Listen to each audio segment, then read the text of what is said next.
नमस्कार। चिंता और चेतनार अध्याय आज जाना केमी आम डिसेबिलिटी सर्टिफिकेट अप्लाई करें कहीं जिते आम कम करुचु बहुत सारा प्रश्न आसूची बहुत लोग हैरान होती जापना कौटिकी जी केमी अप्लाई करेंगे। तो जिते आपण कौन प्रकार असुविधार अच्छा भिन्नक्षमता अच्छी जो प्रकार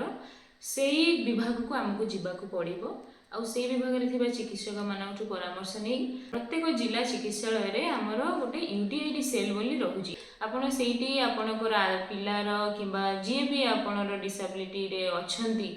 जहाँ किसी डिसेबिलिटी अच्छी तो तांकर आधार कार्ड तांकर सिग्नेचर तांकर पासपोर्ट साइज फोटो तांकर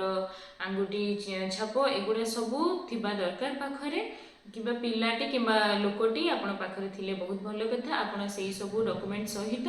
आप यूडीआईडी सेल को जापरेंगे आईटी पंजीकरण कराइपारे। पंजीकरण कर सारापर आमर प्रत्येक जिले में बोर्ड एवं तो आमर बोर्ड बसुची तार निर्धारित समय रोचे प्रत्येक जिले में 1 तारिख 15 तारिख एमती रोचे किसी डेट तो आपड़ से परामर्श नहीं कि बोर्ड दिन आपड़ जाकि डिसेबिलिटी सर्टिफिकेट अप्लाई करेंगे। जदि आप मानसिक रोग में ग्रसित अच्छा भी आम डिसेबिलिटी अच्छी जदि आप दृष्टिजनित कि श्रवण जनित असुविधार अच्छा भी आम डिसेबिलिटी सर्टिफिकेट मिलूँ किंतु हाँ जदि आपणकर 3-4 प्रकार डिसेबिलिटी अच्छी से आम मल्टीपल डिसेबिलिटी भी कनसीडर कराऊँ जो आप कार्ड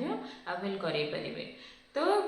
जदि के कन्फ्यूजन होची जानी पारना तो विभिन्न विभाग में विभिन्न लोक बसुंच परामर्शदाता बसुंच आपड़ से कथा पारे परामर्श नहीं पारे आउ साहाय्य मागी पारे केमी कौन ये डिसेबिलिटी सर्टिफिकेट को आप अवेल करें। नमस्कार।